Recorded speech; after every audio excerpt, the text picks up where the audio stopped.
Welcome to the Strength Connection podcast, a show to share stories, insights, and experiences from some of the greatest coaches in the world. I'm Michael Kurkowski, so grateful for you joining me today. And if you like this episode, please like, share, and subscribe to support the show. All right, let's dive in. Here we go. All right, and we're live. Welcome, everybody. Shana, thank you so much for taking the time. Nice to have you. Yeah, it's nice to be here. Thanks, Mike. Yeah, I appreciate it. I love chatting with people in yoga for a couple reasons. One is I don't know. I'm not a huge practitioner of it. I've dealt with it in the before, but I know how much of a mastery there is to yoga and practice. It goes far beyond just the physical aspect of workout. There's really a connection piece of it on the mental side and the spiritual side, and seeing the work that you've done with YOGAthletica, not only with adults, but even working with children. I was really inspired by the work that you had. So I'm really excited to hear really about your journey, what yoga means to you, and how people can really incorporate it into their life. So I think this will be a fun chat. Thank you. It's always fun for me to talk about yoga. The problem is stopping me. Yeah. So to kick this off, I always like to hear the origin stories of how these things have gone on. You've been practicing for decades now with the work that you've done, but I know early on you were, a great athlete, worked in tennis for a while, and was really getting into a lot of like hard cardio based work and stuff, and then kind of transitioned to find yoga. So what was that? What was it that got you into the practice of yoga from what you were doing before? How did that whole story come about? I mean, the backstory is actually pretty funny because I can be honest with you that if you had asked me the day before I discovered yoga that I would ever be a yoga instructor, much less for the last 22 plus years, I would have laughed in your face like the day before. But what happened the day before was I had broken my pinky toe, like my pinky toe. Who cares about a pinky toe, right? Mm-hmm. Walking around my apartment, I had just like run into a piece of furniture, broke my pinky toe, and I couldn't do the things I was used to, the running, the biking, the things that involve foot being in a shoe, right? Mm-hmm. And after a while, I'm like, okay, I'm well enough to at least do something. I can't barefoot. I could do something barefoot, right? And so I'm like, okay, there was somebody at the gym. I used to wake up at 4 a.m. I'd be at the gym 3 hours every day working out super hardcore with all the bodybuilders. And somebody had been telling me for years about this yoga class. And I'm like, yoga, like sitting on the floor and humming. I'm like, there's no way. But when you have a broken pinky toe, suddenly sitting on the floor and humming sounds like really appealing, right? Right. And so I went to my first yoga class with Brian Cast, who is the creator of Power Yoga.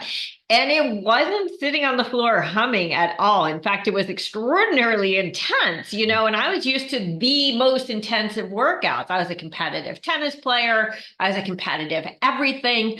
And I'm like, holy cow. But what it offered that nothing else offered, like all hardcore workouts will have a mental element, mm-hmm. right? If you're not in the right mind frame, then you're not going to have real progress. Like at the gym, running in the streets, cycling, it doesn't matter what it is, tennis, baseball, basketball. However, it was that spiritual element, right? Like speaking to the deeper side of who you are as a human, that spoke to me so viscerally that my first class, I was like, it was like The Simpsons when the clouds open and it goes, right? And like, I'm just like, the heavens just opened up and started to speak to me. And I don't mean this in like some creepy woo-woo way. It's just suddenly like life was starting to make sense through the messages that I got through yoga. Now keep in mind, yoga has changed a lot in the last couple of decades. And the century, there was something still classical about it, meaning that the philosophy mattered. It wasn't just about getting a better body or sweating a lot, mm-hmm. or being where people, to see and be seen. Mm-hmm. Right. And so back then, the philosophical element was very, very prominent in the practice. It cracks me up when people tell me now, like, how spiritually connected they feel when they're going to like say core power and all they're doing is, sweating in Right. exercise, right? So it was a different type of maybe indoctrination isn't like, I know that sounds a little propagandy, but it was a different kind of indoctrination into really the deep aspects of the practice. And Mm. so that's how I found yoga. It was purely on accident. I mean, literally, I ran Right. into something. It was Yeah. literally an accident. What was it back like when you said it really was so far like out of your thought of like going into this practice? Was it more you didn't really know what yoga was, or was it more like you were looking for something that was more on like the intensive side for the physical and didn't see yoga as something that would fit that? Like what was that kind of thought process about at the beginning? So, do you mean professionally or workout wise, like exercise wise? Like workout wise, before you went into Oh, that first class and you said this was okay. not something you were interested at all, like was it more kind of just like ignorance to the practice of A it? Like you hundred didn't know what it percent. was about? Mhm. Yeah. I mean, I 100% thought it meant sitting on the floor and humming. I have no other way to explain how I envisioned yoga, and I was, at the time doing very intense workouts, 3 hours every day. Like that just didn't appeal to me. The thought of it was just very far from what I thought would fill any of my personal needs. Yeah. So that spiritual connection that you felt there, I think everybody can understand in some way what that means, but I think that's also a very personal revelation that you get to. Could you elaborate a little more on what that feeling was? Was it a different Sure. sense through your body? Was it more your mind went somewhere different than versus the other workouts and physical training that you were doing? How did that really kind of come to play? It's funny. I would tell you that if I had to pick like the one like crystal clear element that was like, okay, boom, this is where everything changes for me. It was, so I was 30. It was weeks before my 30th birthday when I found yoga. I was well into my career. I was not like a lost soul. I was on a path. Mhm. And at 30 years old, I had gone through 3 decades of uncompromised perfectionism, which means not only being detrimentally judgmental of myself, but when you're that judgmental of yourself, it extends 100% to everybody else around you. And Mm. um, I was not living a good life. I wasn't living an enlightened life, to say the least. And I guess I was looking to reconnect. As a child, I went to like religious Jewish school and I was very connected to like Torah, for example, like Mhm. really, really connected. Even as a child, for some reason, it spoke to me like really, really deeply. And then I really disconnected for a long time, for a couple decades, right? And so yoga like reconnect me, but that crystal clear moment was that I had spent decades in this state of judgment, and yoga was the first time in my life, and I always feel like this is like an indictment of my parents, and it really isn't. It's just an indictment of the kind of person that I naturally am. um it was the first time in my life that anyone told me it was okay to fall in Mm. in my life. Wow. And like even to this day, I'm going to be 53 next month. It still like chokes me up to say that in a sentence Yeah. because I had one big failure in my life. I mean monumental. And it was I did not get into Stanford. Now, a lot of people don't get into Stanford, but I had spent 17 years of my life trying to get into Stanford. Like Mhm. that was like my That single-minded was the focus my spot. Yeah, that was the entire next step. childhood. Mhm. And I was such a golden child. I had never failed before at anything of any significance. I mean, I never got less than an A on a test. I never, I was the captain of everything. I was all-star everything. I was, Mhm. president of everything. Like, and then I didn't get to Stanford, and like my whole world just, I, I thought it was worth nothing. I mean, literally, I literally thought this is all worth nothing. And so that was another 13 years that I resided in that like complete state of you are not good enough, you are not worthy, you are, go down the list. And then I go to yoga and they're like, it's okay to fall as long as you get back up. Mm, And I'm like, what? What? Like, why didn't anyone tell me this when I was 3? Why am I hearing this when I'm 30? yeah. And that's where Mini Yogis was born, my kids program. Yeah.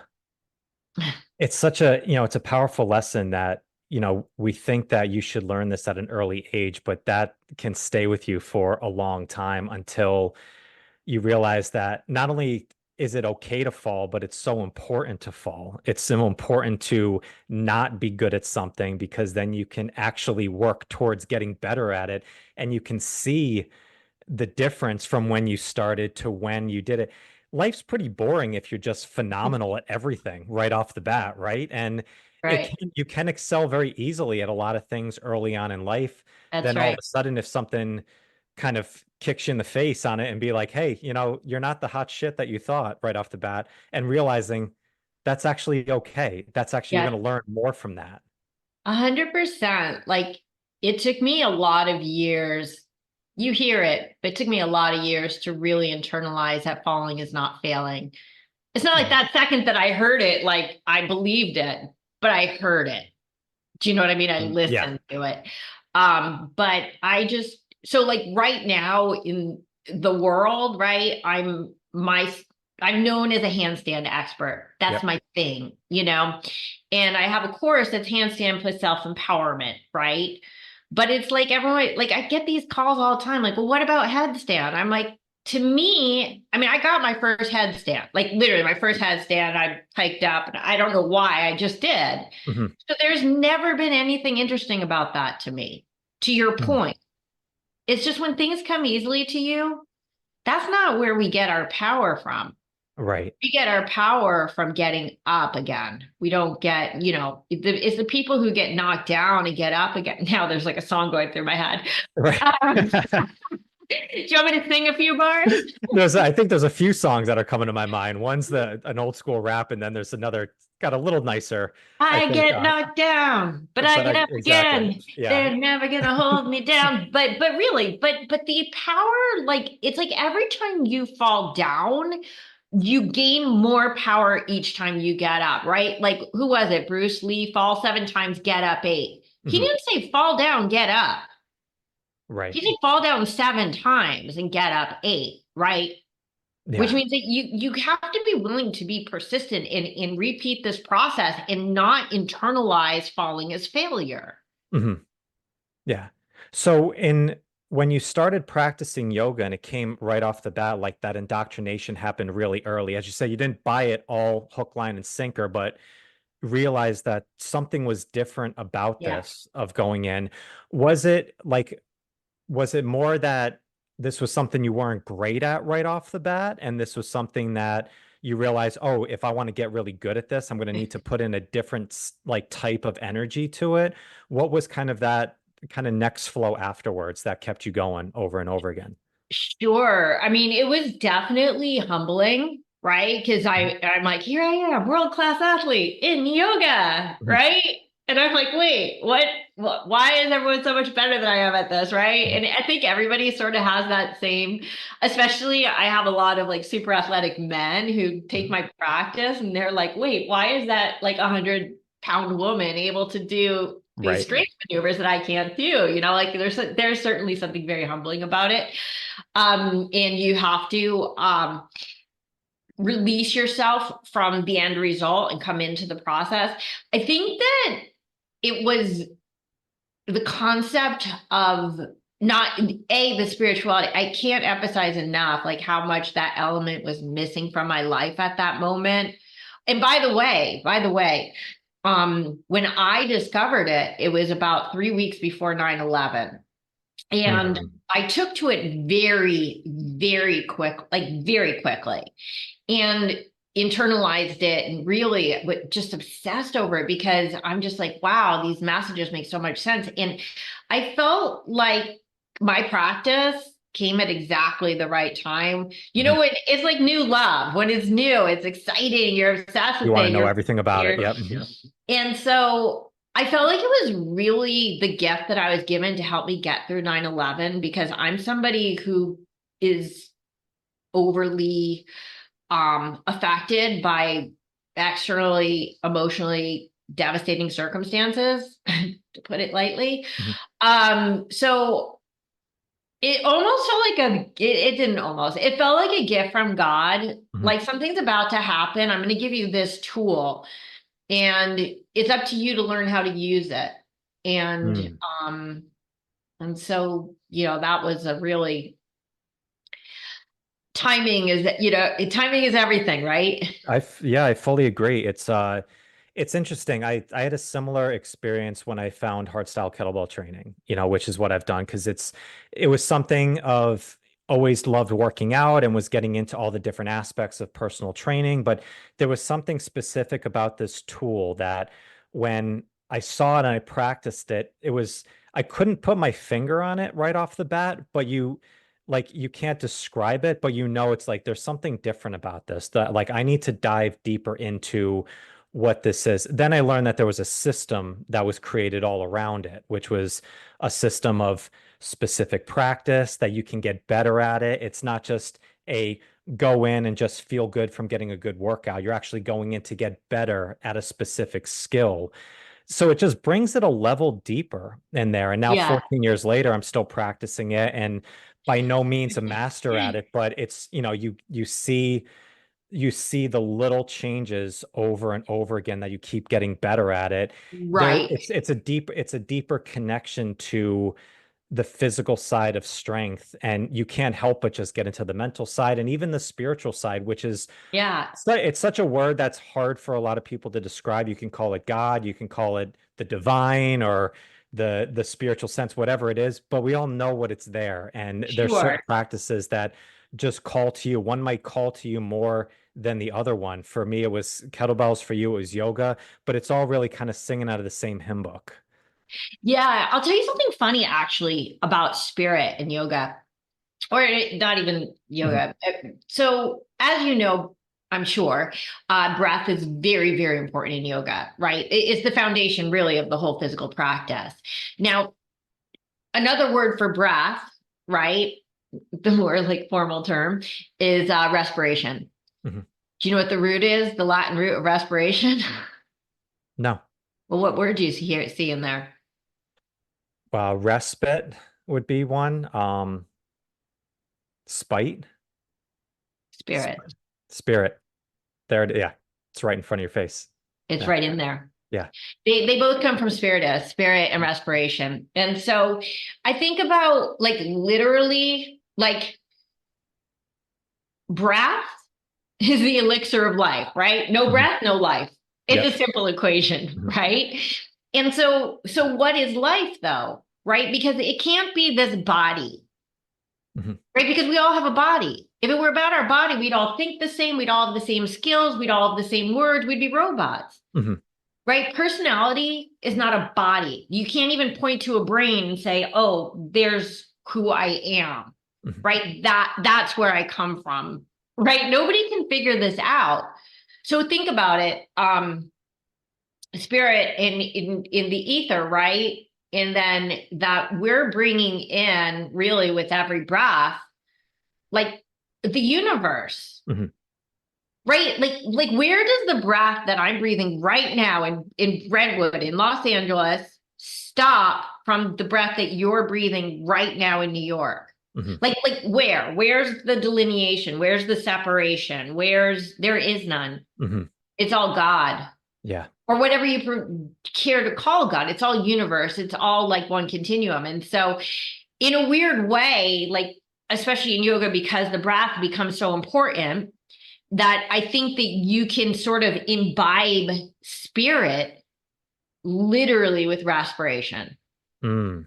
This is my own theory, but I love that. That's an interesting theory, and I understand it as well. There's study on breath, not from the physical side, but into the metaphysical side as well of Right. what it is. I mean, Sure. that's the one thing we're all doing it right now. We're not even thinking about it. It's That's just going right. in, it's just going out from there. So And now what a what, miracle that that even happens. Could you imagine if you had to focus on breathing? We'd all be dead in our first 5 seconds. well, I heard this before. It's like, you look at the priorities of things that we just take for granted in life. You can survive for many days, even months with no food. You can Right. survive maybe a week with no water. You can survive minutes without breath. Right. It's like at the most from there. So yeah, it's there's some deeper importance to it. And it's a great topic to go into.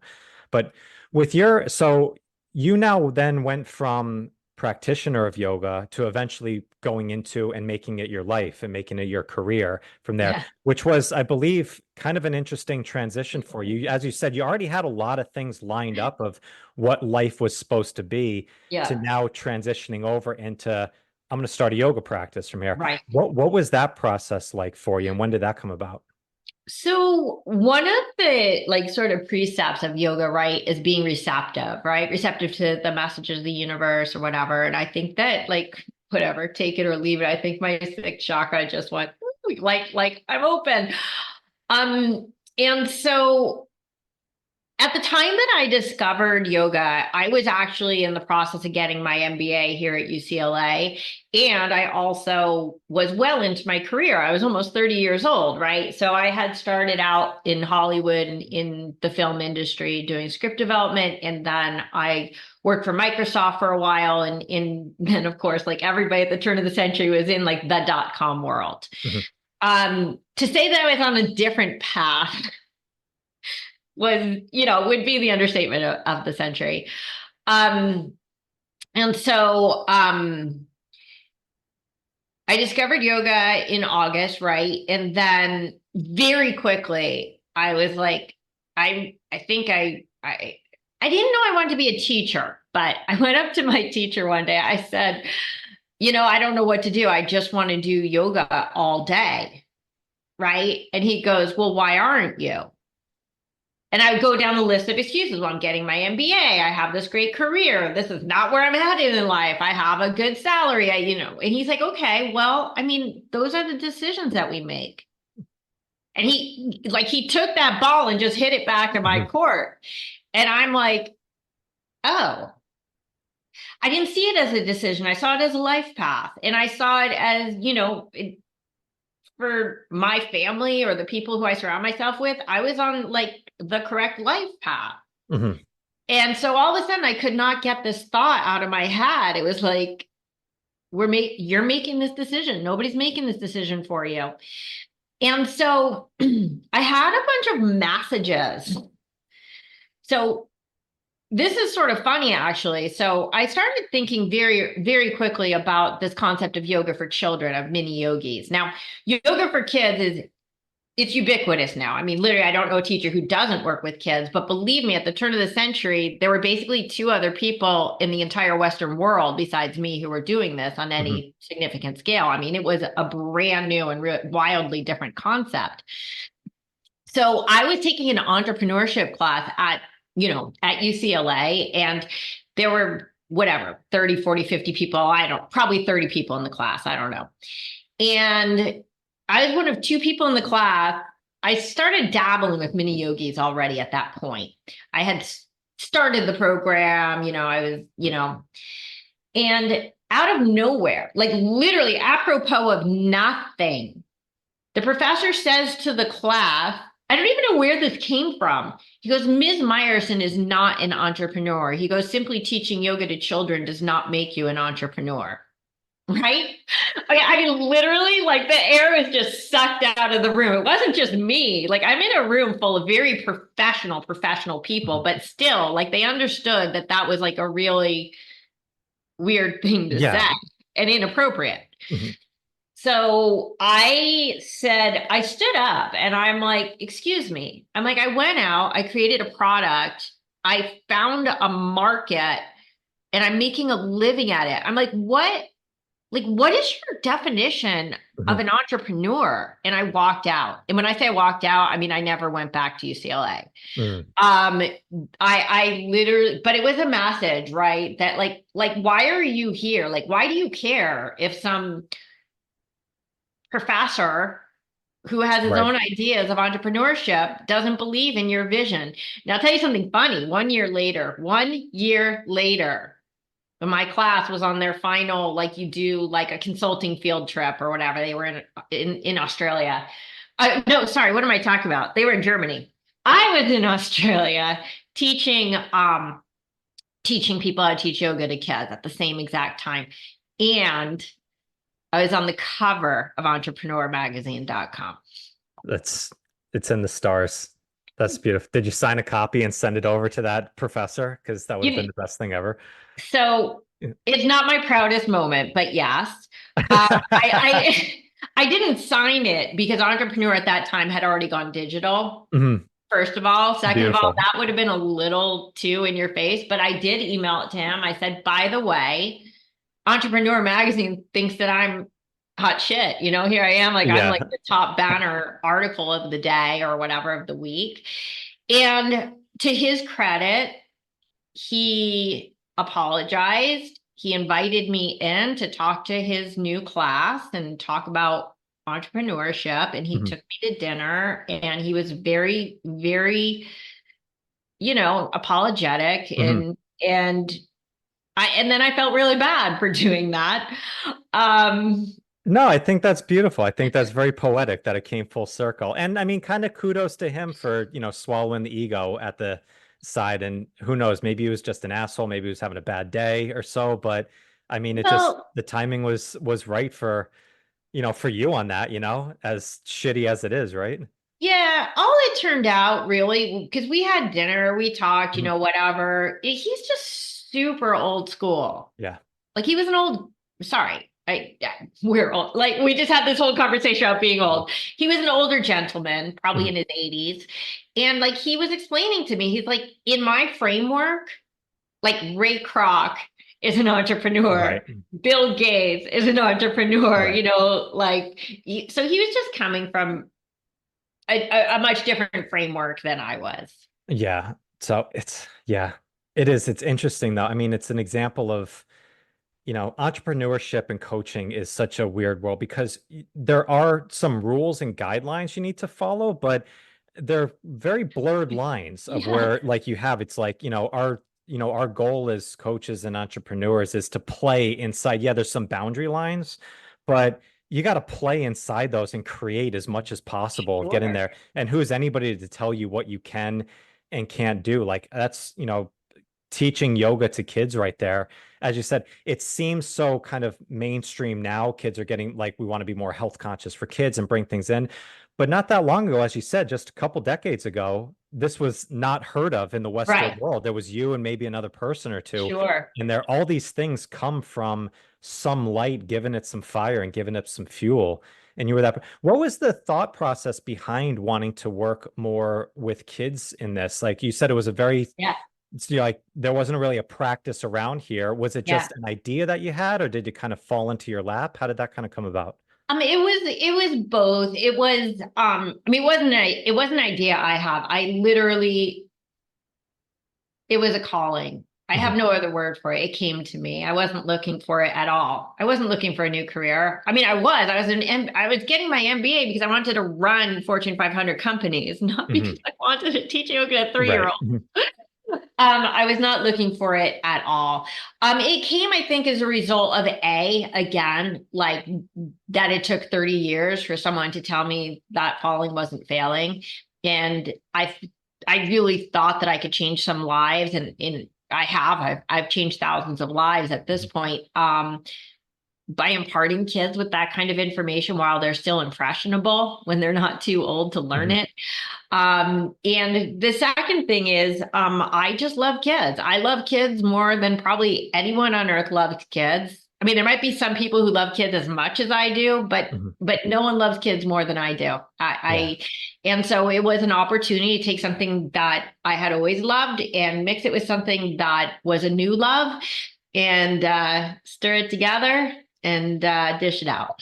That's so great. I've experienced working with kids in training before, and I think the difference that you feel is when they do something right or correct something, they are not afraid to celebrate that they're awesome in the moment. I think as adults, we're very kind of taught often to subdue like anything good have like, well, like don't shine out, don't let your light Yeah. shine on, that kind of like keep it internal, like we don't want to boast about things. Kids are like, did you see that?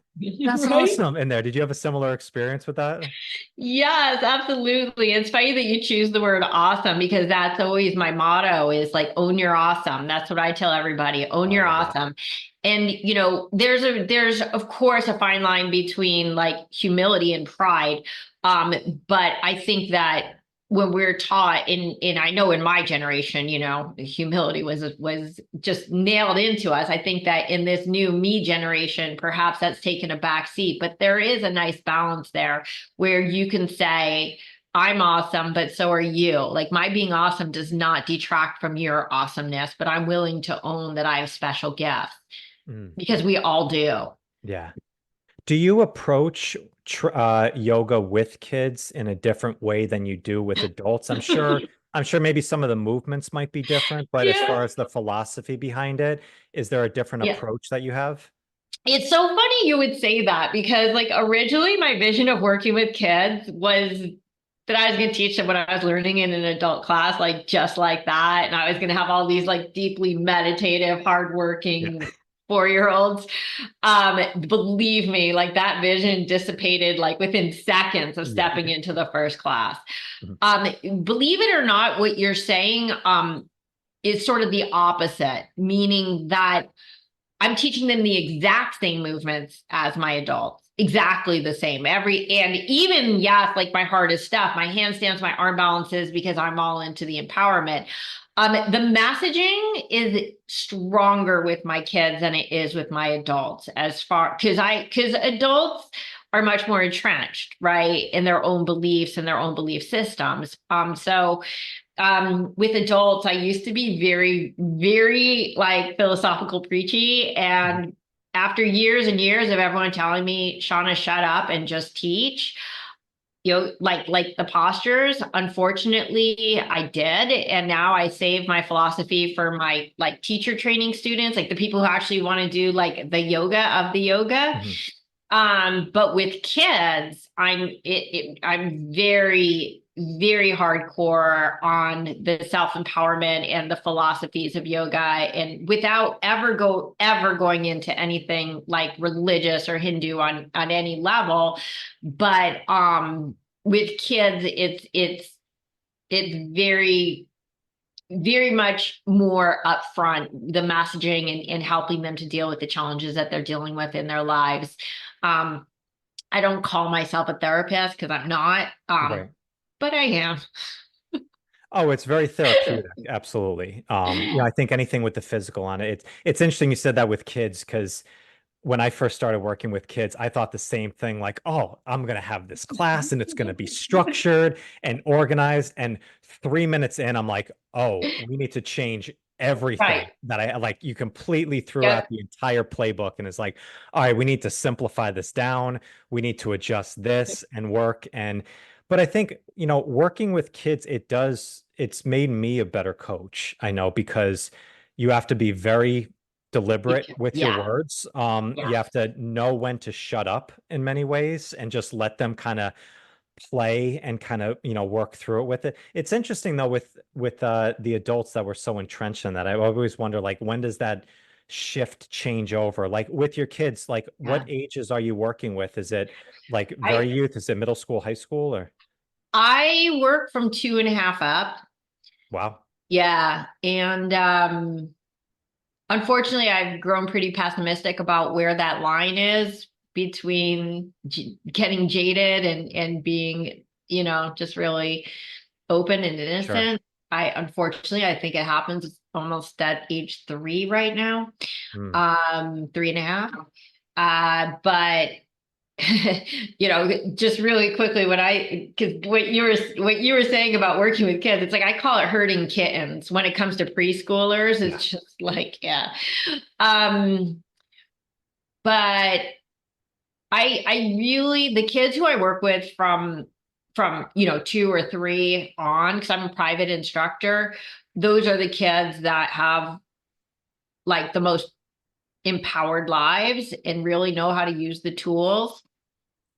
If I'm working with a kid, particularly who's, let's say, about 8 and older, as soon as I tell them falling is not failing, they'll argue. They'll argue with me about it. Really? Of course it is. Of course it's well, but think about it. As kids, Logically, yeah. well, yeah, people tell you A for effort. It's like, yeah, but here's my report card. Right. Right. So we say that it's a nice platitude. It's not reality vis-a-vis the external world, right? Hmm. I mean, it just isn't, Right. but it is for the internal world, right? If you miss a shot, you miss a shot.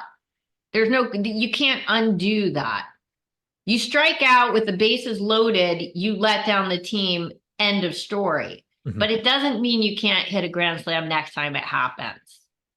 Right. Yeah. It is. It's like that. It's the saying, we all know it. Like, it's not whether you win or lose, it's how you play the game. It's like as an adult, like, yeah, you understand the underlayers of what that message says, but Right. as a child, you're like, well, wait, aren't I supposed to win the game though? Like, isn't that the goal? And it's like, yes, it is, but well, it's not whether you win or lose, it's how you play the game. It's like it's almost like because I said so. But I get it. So like, yeah, the approach of it is much different. I can see as a child, like, coming out from jump and like you're trying to understand the logical side of exactly what you're saying, and then also get into the ethereal side as well.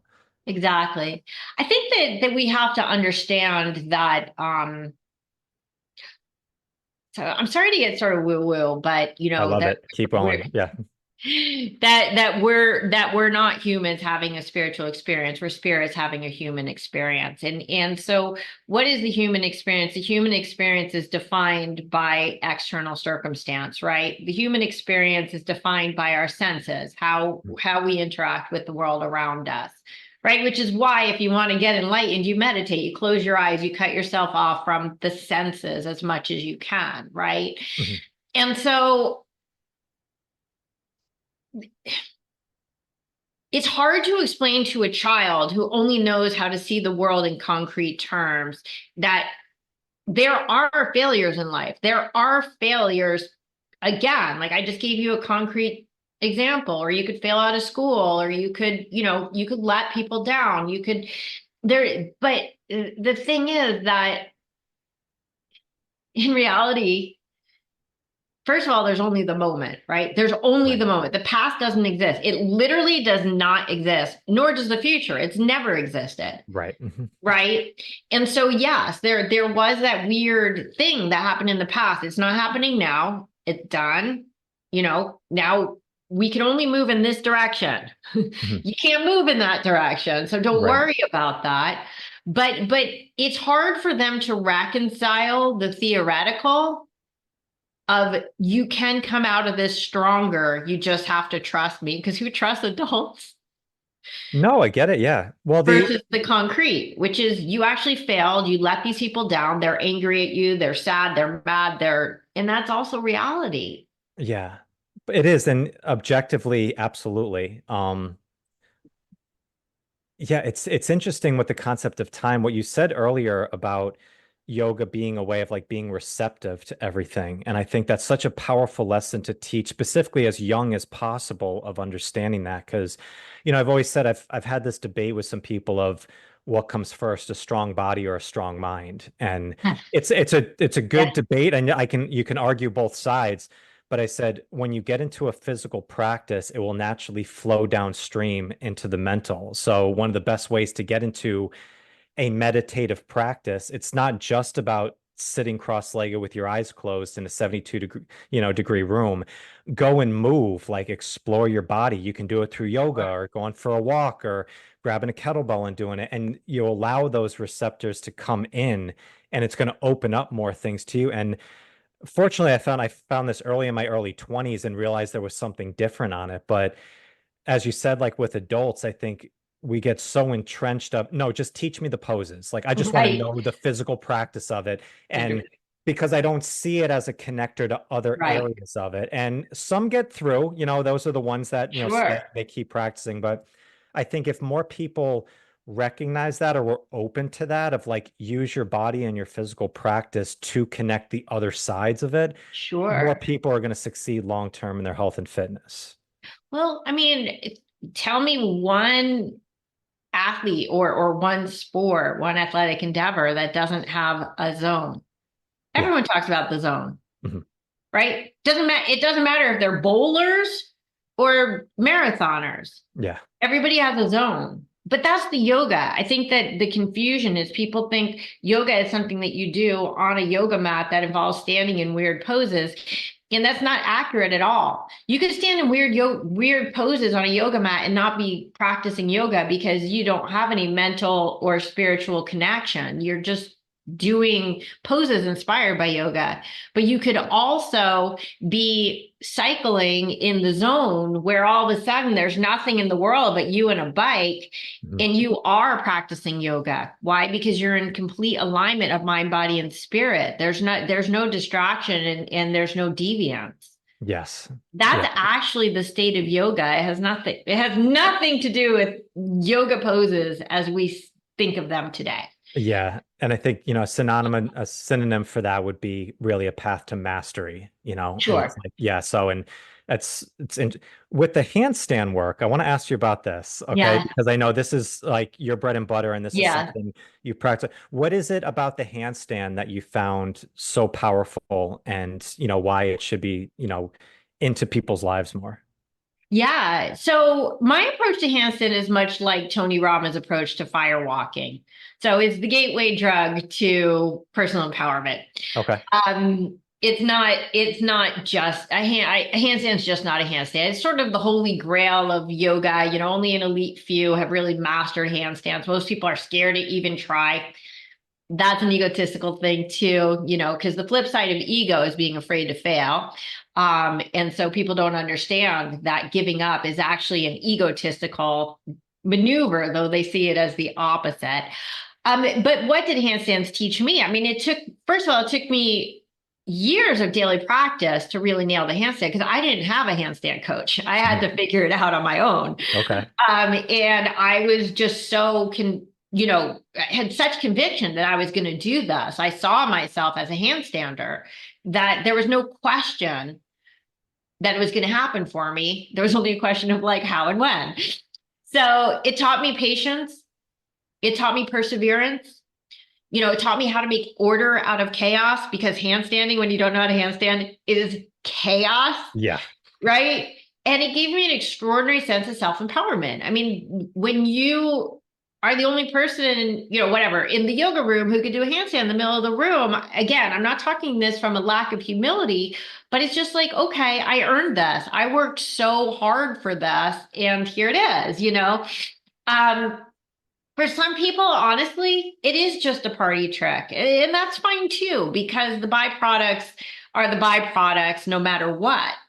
But there's very few people who I've taught thousands of people at this point, because I teach all over the world. And I mean, I've never seen anybody get it on their first try, ever. Right. Yeah.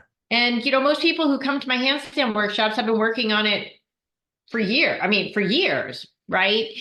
And so, but why are they still there, right? The only people who are going to make it are the people who are still there after years of trying, right? Mhm. So there's something to be said for trusting the process and letting go of the result. And so those posters, I don't know, they were very popular a long time, like a while ago. They were really long, and it's like everything I needed to know I learned from whatever, my Mhm. dog, from Right. kindergarten, from, a microphone. And Yep. it had all these funny little things. Like, I truly believe everything you need to fully succeed in life, you'll learn from the process of handstanding. Now, my handstand breakthrough course is actually not just handstands, though. It is handstands in direct combination with self-empowerment and mindset. Like it's a very like fluid process from one to the other. Mhm. But it's life-changing stuff. And the people who master handstands master their lives. They just do. You're not going to see a lot of schlubs in this world who are handstanders. Yeah, it is. It's interesting. It's I think it's one of those things that you could be a incredibly physically fit person or have all these things, but if you've never practiced a specific thing, the chances that you're going to hit it right off the bat and really master it is, zero, is slim to none right That's there. right. So I think it's that the pursuit of something that is a Mhm. challenge, you can do it with grace. And, in Strong First, we have a body weight course where they practice handstand. It's all about really connecting and using your body. And Yeah. a movement like a handstand, I think, because it's your own body weight, there's no external load that is makes you have to constrict your body and really work with it. It's only your body. You have to get your mind really connected with Right. creating tension in your body to move and flow through it. That only comes from practice on a regular and daily basis to do. And it could be, so I understand where you're coming from, Sean, on that of it's not just about the physical aspect of the handstand, it's the Yeah. pursuit of doing something consistently over and over again. And Yeah. that's only going to blend into other areas of your life, I'm sure. Sure. And like when I ask people like why can't you balance your handstand now? If you had to put your finger on the button that's holding you back, what would it be? And the answer is not usually like I'm not strong enough. The answer 9 times out of 10 is I'm scared. Mhm. Yeah, it's So vulnerable. You're in a vulnerable position. right. So, because I'm talking about not handstanding at the wall, I'm talking about balancing in the middle of the room, nowhere near a wall. Yeah. And so people are literally afraid they're going to die. Like, they're like, I'm going to fall over and die. And I'm like, okay, I'm going to take that fear away from you. You just got to trust me. Mhm. But again, like, the t-shirt, feel the fear and do it anyway. And that's nice for a handstand. But again, like how do we bring this into our lives? Because when you're petrified to handstand in the middle of the room, and then, 8 weeks later or 10 weeks later, or however long it takes you, you're actually handstanding in the middle of the room. That's proof positive that whatever you fear is irrational, Mhm. right? Fear is faith in the negative. Mm. Okay. It's a belief that the worst is going to happen. Doesn't even have to be the worst. Something bad is going to Yeah, happen. some catastrophic. Yeah. Mhm. So when you could switch the faith in the negative to faith in the positive, we just call it faith. And when you can own that, then, faith is indivisible. You can't have a little bit of faith. Either you have full faith or you have no faith, because Mm. that's the nature of faith. So when you build that muscle on the mat, you can carry it off the mat. Like I'm Jewish, but my favorite biblical passage is actually Christian, and it's about having the faith the size of a mustard seed, right? If you have faith the size of a mustard seed, you can move mountains. Nothing will be impossible for you. Well, I mean, that sounds like, well, okay, great. Of course I could get the faith of a mustard seed, but wait, faith is indivisible.